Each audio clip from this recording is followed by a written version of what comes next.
Full story. She burst into the Alpha King's wedding. He stopped the vows and said, "I've been waiting." She burst into the Alpha King's wedding. He stopped the vows and said, "I've been waiting." Nobody invited Nadia to the wedding. That was the point. That had always been the point. She was 26 years old, living in a small apartment in Portland, working a bookkeeping job for a furniture company, and doing her very best to stay out of everyone's way. She didn't go to pack gatherings. She didn't attend ceremonies. She didn't push herself into spaces where she clearly wasn't wanted. She had learned that lesson early, the hard way, the way most people learn things that really stick. The Voss family had never quite known what to do with her. Her mother had been a half-blood, an outsider who had fallen in love with a Voss man, and then left when Nadia was 3 years old. Her father had remarried quickly and built a new, cleaner life. Nadia had grown up on the edges of that life, present enough to be seen, ignored enough to feel invisible. And the thing that made it worse, the thing that quietly defined her in every room she walked into, was that her wolf had never woken up. At 26, she had never shifted, never felt the pull, never experienced what every other person in her bloodline had felt by the time they were teenagers. The elders said it sometimes happened with half-bloods. They said it like it wasn't a big deal. But everyone treated it like it was. So when her cousin Celeste got engaged to Alpha King Alaric Devereaux, Nadia was not on the guest list. She found out through a group message that was forwarded to her by mistake. She read the details. The date, the estate in Montana, the names, and she put her phone face down on her desk and went back to her spreadsheets. She told herself she didn't care. She was good at telling herself that.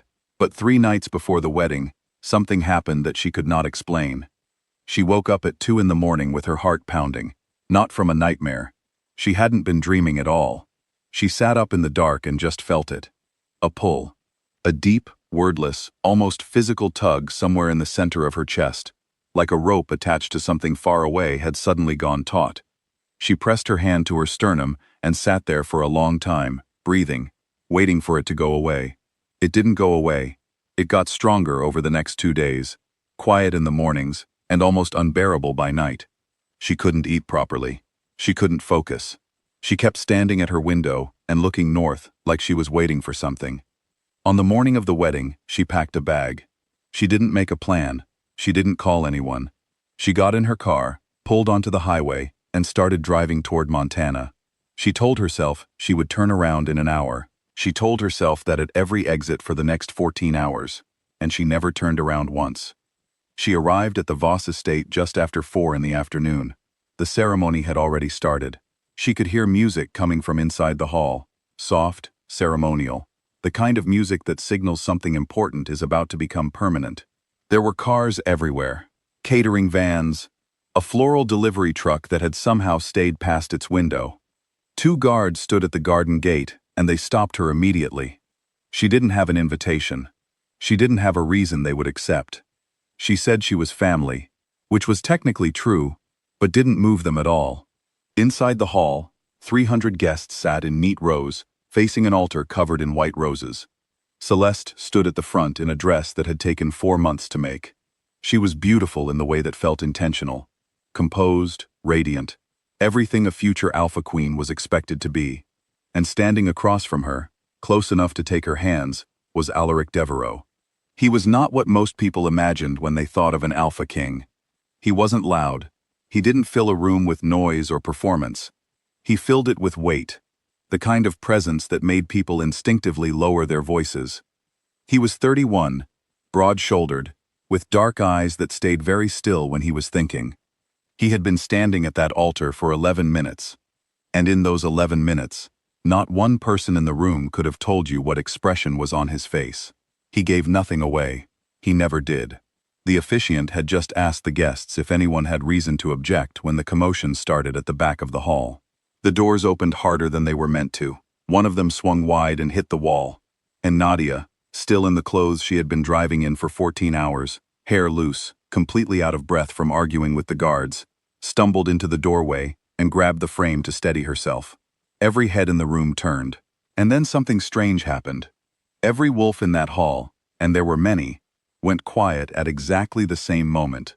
Not the polite quiet of guests reacting to an interruption. Something older than that. An instinctive stillness, like every animal in a field when the wind changes. Alaric turned his head. He looked at Nadia. Just looked at her. And something in his face, for the first time that anyone could remember, changed. Celeste was still holding the bouquet. The officiant was still holding his book. His second in command, a man named Ren who stood to the left of the altar, took a small step forward. Nobody spoke. The music had stopped. The only sound was the faint creak of the hall settling and Nadia's unsteady breathing from the doorway. Alaric raised one hand, not toward Celeste, not toward the officiant, just up, slowly, like a signal, and said, "Stop." The officiant stopped.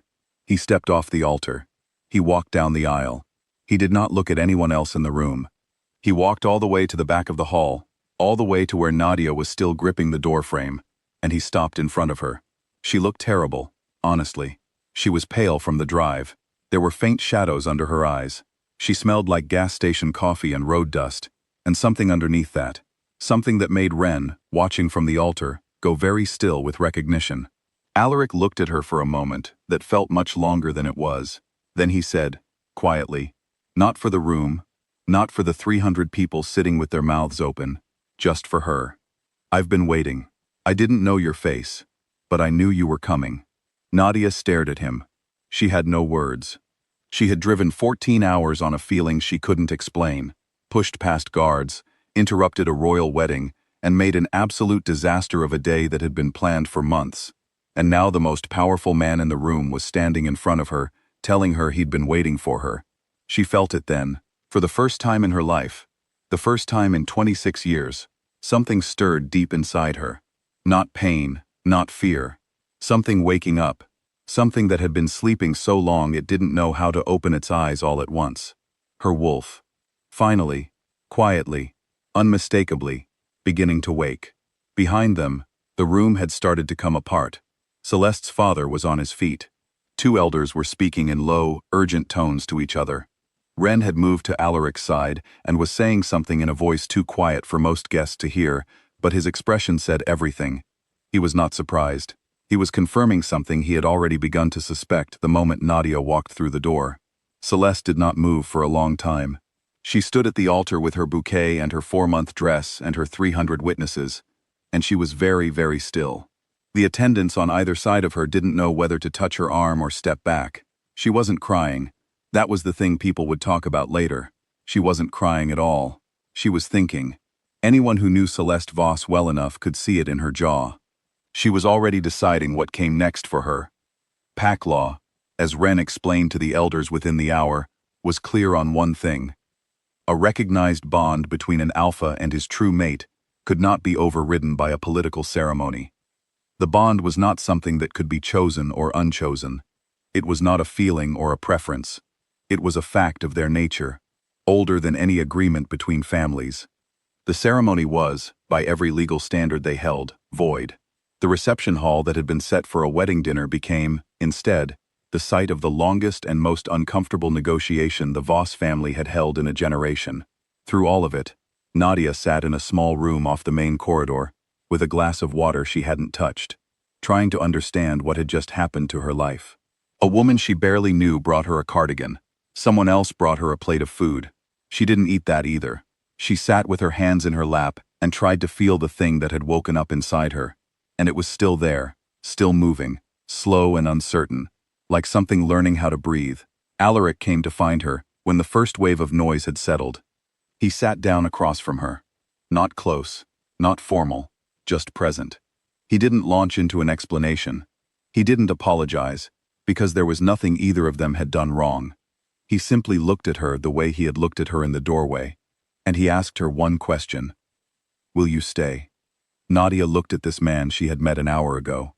This man who had ended his own wedding for her without hesitation, who said he had been waiting for someone he didn't know, who had walked down an aisle in front of 300 people and chosen a woman who smelled like road dust and gas station coffee over everything that had been planned and promised and arranged. She thought about her apartment in Portland, her spreadsheets, her quiet, careful, small life that she had built specifically so that nobody could exclude her from it, because she had made it small enough that there was nothing to be excluded from. She looked at him and said, I don't know yet, but I didn't drive 14 hours to leave. It wasn't a love story yet. It was something more honest than that. Two people at the beginning of something neither of them fully understood, in a room full of consequences, choosing to stay still long enough to find out what it was. And that, if you ask anyone who was there that day, was the moment the real story started.